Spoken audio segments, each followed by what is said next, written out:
নবী এলেন প্রিয় নবী মারহাবা নবীর আগমন মারহাবা রাসূলের আগমন মারহাবা তোহার আগমন মারহাবা নূরের আগমন মারহাবা মক্কির আগমন মারহাবা মদনীর আগমন মারহাবা মারহাবা মারহাবা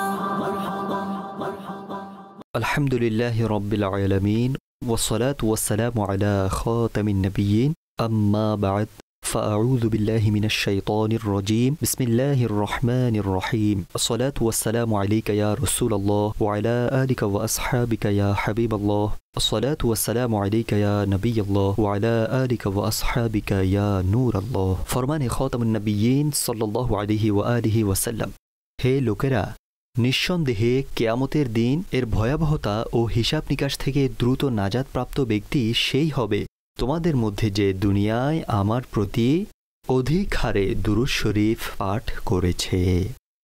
সল্লু আলাল হাবিব সাল্লাল্লাহু তাআলা আলা মুহাম্মদ সাল্লাল্লাহু আলাইহি ওয়া আলিহি ওয়াসাল্লাম। মাদানী চ্যানেলের দর্শকবৃন্দ, রবিউল আউয়াল শরীফ উপলক্ষে আজকে আমরা আপনার জন্য আরও চমৎকার একটি প্রোগ্রাম নিয়ে হাজির হয়েছি। এর মধ্যে সিরিজ আকারে বিভিন্ন ঐতিহাসিক স্থান ও জিহাদ ভিত্তিক মুস্তাফার আগমনের বিষয়ে আলোচনা করা হয়েছে এবং হুজুর সাল্লাল্লাহু আলাইহি ওয়াসাল্লাম যেখানেই তাশরিফ নিয়ে গিয়েছেন সেখানকার তাৎপর্য ও ঘটনাবলী প্রতিদিন কোনো না কোনো বিষয়বস্তু হিসেবে শোনার আমরা সৌভাগ্য অর্জন করব। এই আশায় যেন কোনো না কোনো দিন আমাদের স্বপ্নযুগে এবং আমাদের ঘরেও মুস্তাফার আগমনের নূর বিচ্ছুরিত হয় ইনশা আল্লাহুল করিম। सुना है आप हर आशिक के घर तशरीफ लाते हैं, मेरे घर में भी हो जाए चरागा या रसूल अल्लाह सल्लल्लाहु अलैहि व आलिहि वसल्लम। মাদানী চ্যানেলের দর্শকবৃন্দ, আজকে যেহেতু সর্বপ্রথম পর্ব, সুতরাং সেই হিসেবে আজকের পর্ব হবে আম্বিয়ায়ে কিরামের পর মুস্তাফার আগমন আলাইহিমুসসালাতু ওয়াসসালাম,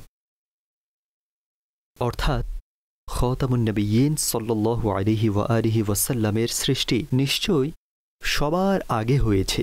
তবে হুজুর আলাইহিস সালাতু ওয়াসসালাম সমস্ত আম্বিয়ায়ে কিরাম আলাইহিমুসসালামের পরে তাশরিফ এনেছেন। হুজুরের বংশ কেমন ছিল, সেখানে কেমন কেমন মহান ব্যক্তিগণ গত হয়েছেন এবং নিজ বংশ সম্পর্কে হুজুর সাল্লাল্লাহু আলাইহি ওয়াসাল্লাম কি ইরশাদ করেছেন, ইনশাআল্লাহুল করিম আজকে এই সম্পর্কে আমরা শুনব। আল্লাহ পাক মখলুক সৃষ্টি করেছেন, এদের মধ্যে মানব জাতিকে শ্রেষ্ঠত্ব দান করেছেন। আবার মানুষকে দুটি শ্রেণী আরব ও আজমের মধ্যে বিভক্ত করেছেন। এর মধ্যে আরব জাতিকে ফজিলত প্রদান করেছেন, অতঃপর আরববাসীর ৩টি গোত্র বানিয়েছেন। এর মধ্যে কুরাইশ গোত্রকে শ্রেষ্ঠত্ব দান করেছেন। এরপর কুরাইশ গোত্রের মাঝে কিছু বংশের সৃষ্টি করেন। এর মধ্যে বনি হাশিম বংশকে ফজিলত প্রদান করেছেন। এরপর আমাদের আকা মুহাম্মদ আরবি সাল্লাল্লাহু আলাইহি ওয়াসাল্লামকে বনি হাশিমের মধ্যে প্রেরণ করেন।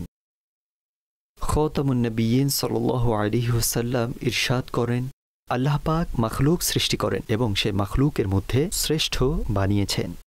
অতঃপর এর দুটি ভাগ করেন, আরব ও আজম। আমাকে এর মধ্যে সর্বোত্তম শ্রেণী আরবে প্রেরণ করেন। অতঃপর গোত্রের সৃষ্টি করেন এবং আমাকে কুরাইশ গোত্রের মধ্যে রাখেন। অতঃপর বংশ সৃষ্টি করেন আর আমাকে বনি হাশিমের মধ্যে প্রেরণ করেন। আমি এই সবগুলোর মধ্যে সর্বোত্তম ব্যক্তিত্বের অধিকারী এবং আমার বংশ সকল বংশ থেকে শ্রেষ্ঠ। মুসলিম শরীফের হাদিসে পাকে আছে, আল্লাহ পাক ইসমাইলের বংশের মধ্যে বনি কিনানাকে নির্বাচিত করেন এবং কিনানা বংশ থেকে কুরাইশকে নির্বাচিত করেন। অতঃপর কুরাইশের মধ্যে বনি হাশিমকে নির্বাচন করেন। এরপর বনি হাশিমের মধ্যে আমাকে মনোনীত করে শ্রেষ্ঠত্ব দান করেন।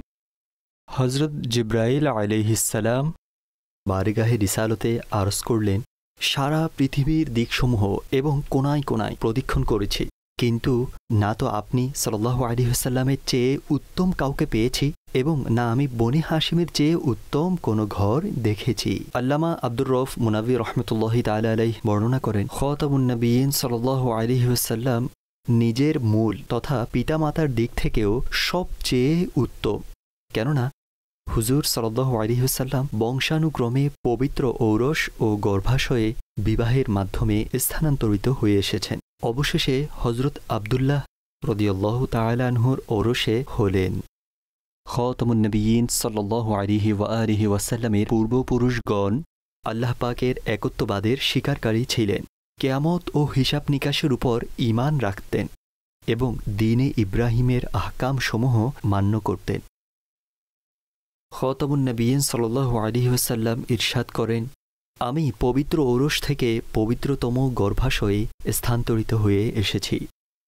এই হাদিসে পাকের প্রেক্ষিতে, এই হাদিসে পাকের আলোকে ওলামায়ে কেরাম বলেন, এখানে এই কথার প্রমাণ রয়েছে, অর্থাৎ হযরত আদম আলা নবিয়িনা ওয়া আলাইহিস সালাতু ওয়াসসালাম এবং হযরত হাওয়া রাদিয়াল্লাহু তাআলা আনহা থেকে নিয়ে নবী করিম সাল্লাল্লাহু আলাইহি ওয়াসাল্লাম পর্যন্ত হুজুরের পূর্বপুরুষগণ থেকে কেউ অমুসলিম ছিলেন না।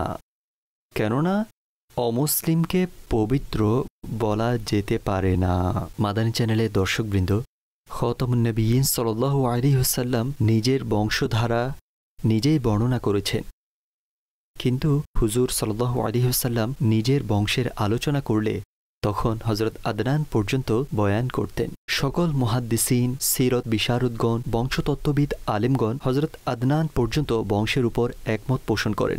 সেই বংশধারা হচ্ছে হযরত মুহাম্মদ রাসূলুল্লাহ সাল্লাল্লাহু আলাইহি ওয়া আলিহি ওয়াসাল্লাম বিন আব্দুল্লাহ বিন আব্দুল মুত্তালিব বিন হাশিম বিন আব্দ মুনাফ বিন কুসাই বিন কিলাব বিন মুর্রাহ বিন কাব বিন লুওয়াই বিন গালিব বিন ফিহার বিন মালিক বিন নজর বিন কিনানা বিন খুজাইমা বিন মুদ্রিকা বিন ইলিয়াস বিন মুদর বিন নিজার বিন মাআদ বিন আদনান রাদিয়াল্লাহু তাআলা আনহুম।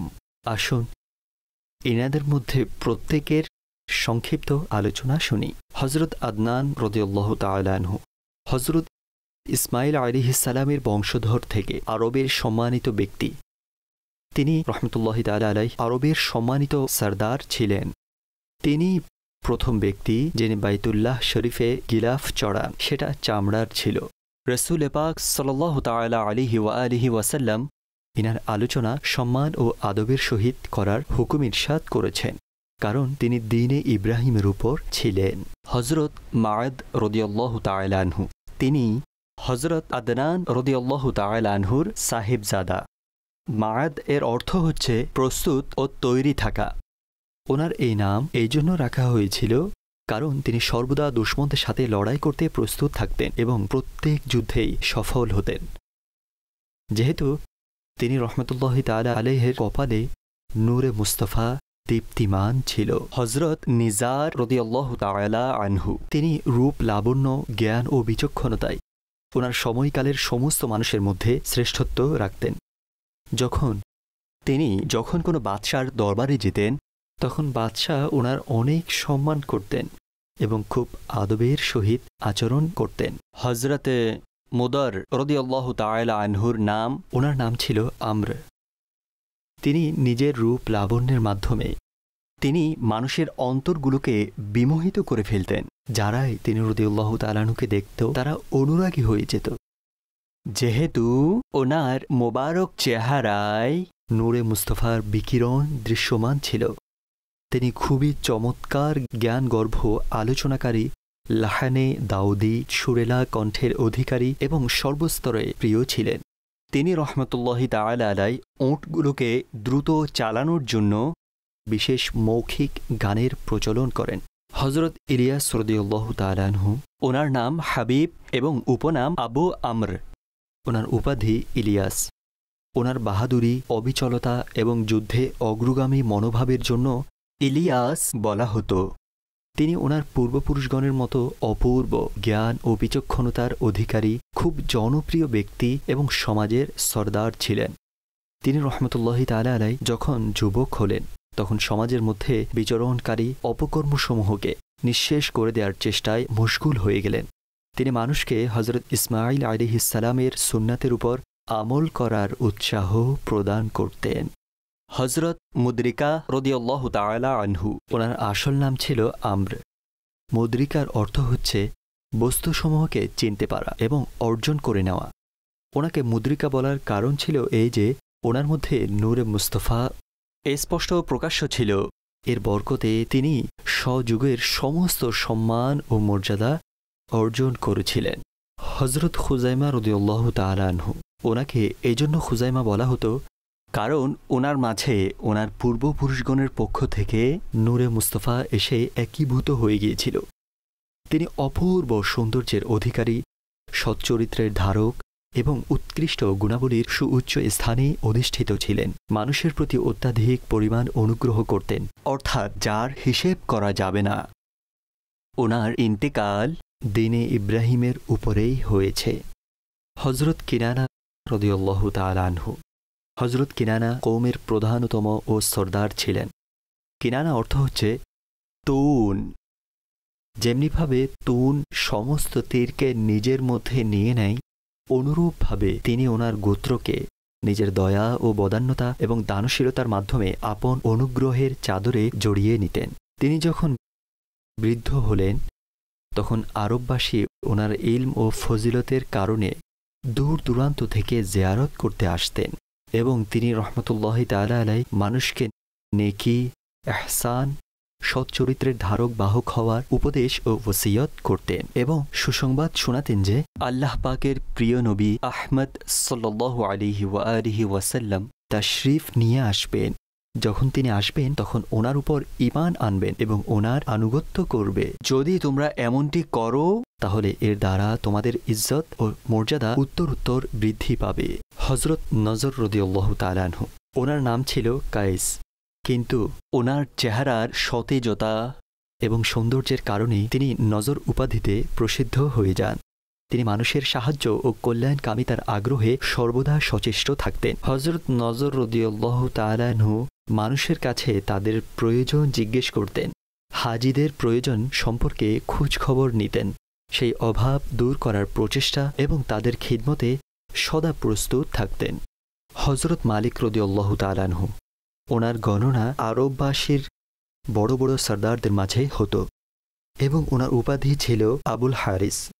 হজরত ফিহার রাদিয়াল্লাহু তাআলা আনহু, তিনি আহলে মক্কা ও আশপাশের গোত্রসমূহের সর্দার ও গোত্র প্রধান এবং গৌরব ও মহিমার অধিকারী ছিলেন। ওনার যুগের মধ্যে একজন ইয়ামিনী সৈন্য সামন্ত নিয়ে মক্কা মুকাররমার মধ্যে হামলা চালায়, যেন সেই পাথর যা দিয়ে হজরত ইব্রাহিম ও হজরত ইসমাইল আলাইহিমুসসালাতু ওয়াসসালাম কাবা শরীফ নির্মাণ করেছিলেন সেগুলো তুলে ইয়ামেন নিয়ে যাবে এবং সেখানে কাবা তৈরি করবে, আর লোকেরা যেন মক্কার পরিবর্তে ইয়ামানে হজ করতে আসে। হজরত ফিহার রাদিয়াল্লাহু তাআলা আনহুর নেতৃত্বে আহলে কুরাইশ ও অন্যান্য গোত্ররা এর বিরুদ্ধে সোচ্চার হয়ে মোকাবিলা করেন এবং তাকে পরাস্ত করেন। হজরত গালিব রাদিয়াল্লাহু তাআলা আনহু, ওনার উপাধি ছিল আবু তাইম। ওনার দুই পুত্র ছিল লুওয়াই এবং তাইম। হজরতে লুওয়াই রাদিয়াল্লাহু তাআলা আনহু, তিনি বাল্যকাল থেকে ধৈর্য ও সহনশীলতা এবং ইলম ও হিকমতের আধার ছিলেন। ওনার কথা ইলম ও হিকমত দ্বারা পরিপূর্ণ ছিল। যখনই কথাবার্তা বলতেন তখন ওনার কথাগুলো দৃষ্টান্তমূলক বাণী হয়ে যেত। হজরত কাব রাদিয়াল্লাহু তাআলা আনহু, তিনি রহমতুল্লাহি তাআলা আলাইহি কুরাইশ বংশের অতুলনীয় সর্দার ছিলেন। তিনি রহমতুল্লাহি তাআলা আলাইহি জুমার দিন তিনি ওনার সম্প্রদায়ের লোকেদের খুতবা দিয়ে থাকতেন। খুতবা উৎকৃষ্ট শব্দাবলী, ওয়াজ ও নসিহাত এবং তা হিকমত ও প্রজ্ঞাপূর্ণ আলোচনার সমষ্টি। তিনি রহমতুল্লাহি তাআলা আলাইহি এই খুতবার মধ্যে মানুষকে আল্লাহ পাকের সৃষ্টিকৃত কায়নাতের ব্যাপারে চিন্তা ফিকির করা, আখিরাতের প্রস্তুতি গ্রহণ করা, মানুষের সাথে সদাচরণ করার দর্শ প্রদান করতেন। এছাড়া এও তিনি বয়ান করতেন যে মক্কায়ে মুকাররমায় আখেরি নবীর আগমন সন্নিকটে। হায় আফসোস, আমি যদি তখন পর্যন্ত বিদ্যমান থাকতাম এবং ওনার উপর ঈমান আনতে পারতাম। হজরত মুর্রাহ রাদিয়াল্লাহু তাআলা আনহু, ইনার আওলাদের মধ্যে 3 পুত্র কিলাব, ইয়াকজা ও তাইম ছিল। তাইম হচ্ছে বনি তাইমের সম্মানিত দাদাজান, যা হজরত আবু বকর সিদ্দিক এবং হজরত তালহা বিন উবাইদুল্লাহ রাদিয়াল্লাহু তাআলা আনহুমার গোত্র। ইয়াকজা বানু মখজুম এর সম্মানিত দাদাজান। হজরত কিলাব রাদিয়াল্লাহু তাআলা আনহু, ওনার নাম হাকিম কিংবা উরওয়া ছিল। আরবি মাসগুলোর বর্তমান নাম অর্থাৎ মুহররম, সফর, রবিউল আউয়াল ইত্যাদি তিনিই রেখেছিলেন। খাতামুন নবিয়্যিন সাল্লাল্লাহু তাআলা আলাইহি ওয়া আলিহি ওয়াসাল্লামের আম্মি জান হযরত আমিনাহ রাদিয়াল্লাহু তাআলা আনহার বংশ পরিক্রমা ইনার পর্যন্ত গিয়ে মিলিত হয়। তিনি এমন ব্যক্তিত্ব যিনি সর্বপ্রথম স্বর্ণ রূপা দ্বারা সজ্জিত তরবারিসমূহ বাইতুল্লাহ শরীফের জন্য ওয়াকফ করেছিলেন। তিনি সেই প্রথম ব্যক্তি যিনি তরবারির মধ্যে স্বর্ণ ও রূপা চড়ান। হযরত কুসাই রাদিয়াল্লাহু তাআলা আনহু, ওনার নাম জাইদ এবং উপাধি হচ্ছে আবু মুগাইরা। কুরাইশরা হযরত কুসাই রাদিয়াল্লাহু তাআলা আনহুকে নিজেদের বিচারক স্বীকার করে নেয়। তিনি অত্যন্ত মেধাবী, শক্তিশালী, সাহসী, অতি সাহসী, অবিচল, বাহাদুর এবং কুরাইশের গুরুত্বপূর্ণ সরদার ছিলেন।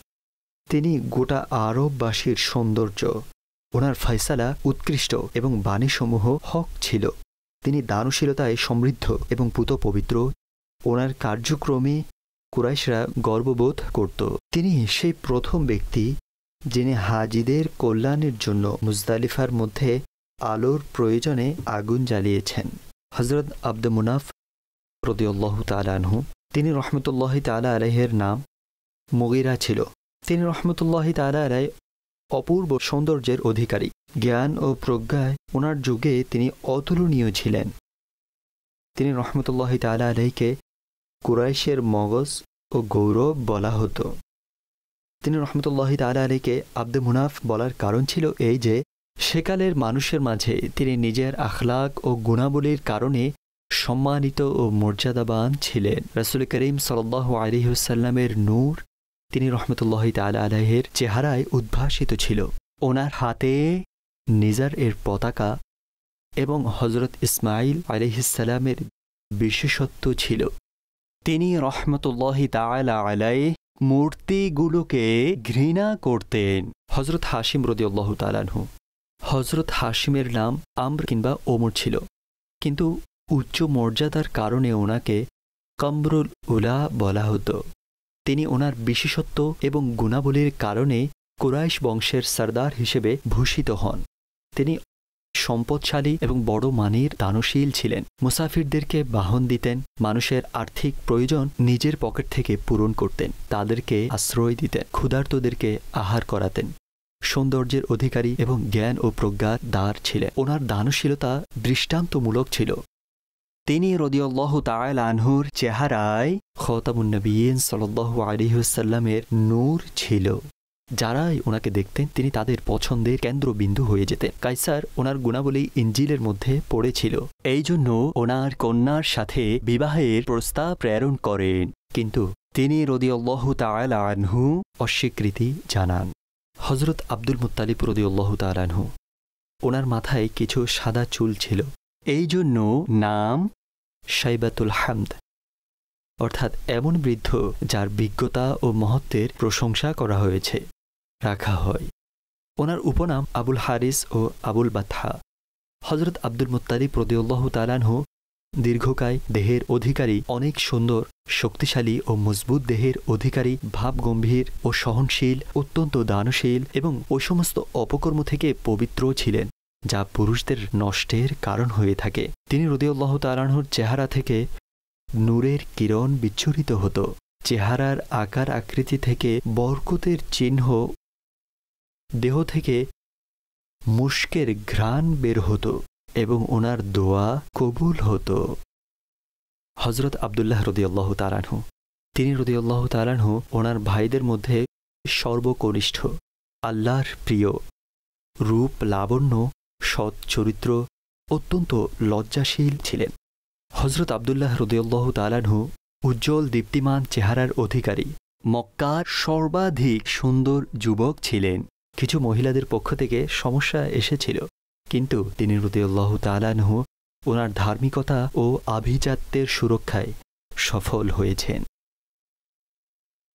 ওনার বিবাহ মক্কা মুকাররমার মর্যাদাপূর্ণ সম্ভ্রান্ত পরিবার বনু জাহরার সরদার ওয়াহাব বিন আব্দ মুনাফ রাদিয়াল্লাহু তাআলা আনহুর অতিশয় নেককার ও পুত পবিত্রা কন্যা হযরত আমিনা রাদিয়াল্লাহু তাআলা আনহার সাথে হয়, যিনি তখন কুরাইশি মহিলাদের মধ্যে বংশ ও মর্যাদায় সবচেয়ে উত্তম ছিলেন। তিনি রাদিয়াল্লাহু তাআলা আনহুর ওয়াফাত 25 বছর বয়সে হয়েছে। তখন খাতামুন নবিয়্যিন সাল্লাল্লাহু তাআলা আলাইহি ওয়া আলিহি ওয়াসাল্লাম ওনার সম্মানিতা আম্মা জানের উদরে ছিলেন। আম্মি জানের উদরে 9 মাস অবস্থান করার পর খাতামুন নবিয়্যিন সাল্লাল্লাহু তাআলা আলাইহি ওয়া আলিহি ওয়াসাল্লাম 12 রবিউল আউয়াল পবিত্র সোমবার দিন ফজরের সময় যখন কিছু তারকা আসমানে প্রকাশিত ছিল শুভাগমন করেন। উভয় হাত মাটিতে রাখা ছিল, মাথা আসমানের দিকে উঁচিয়ে রাখা অবস্থায়, যার মাধ্যমে হুজুর সাল্লাল্লাহু আলাইহি ওয়াসাল্লামের ওনার সুমহান মর্যাদার দিকে ইঙ্গিত প্রদান করেছিলেন। দেহ মোবারক সম্পূর্ণ পুত পবিত্র এবং কস্তুরীর মতো অতিমাত্রার খুশবু, খতনাকৃত চেহারা 14 তারিখের চাঁদের মতো নুরানি, নয়নযুগল আল্লাহর কুদরত দ্বারা ভরপুর। উভয় কাঁধ মোবারকের মাঝে মোহরে নবুয়তের দূতি নিয়ে জগৎকে আলোকোজ্জ্বল করার জন্য তশরিফ আনেন। মুসলমানों सुबह बहारा मुबारक वो बरसाते अनवार सरकार आए। मुबारक हो कि खातमुल मुरसलीन तशरीफ ले आए। जनाब रहमतुल लिल आलमीन तशरीफ ले आए। सल्लु अलल हबीब सल्लल्लाहु ताला अला मुहम्मद सल्लल्लाहु अलैहि व आलिहि वसल्लम। নবীর আগমন মারহাবা, রাসূলের আগমন মারহাবা, তাহার আগমন মারহাবা, নূরের আগমন মারহাবা, মক্কির আগমন মারহাবা, মদনীর আগমন মারহাবা মারহাবা।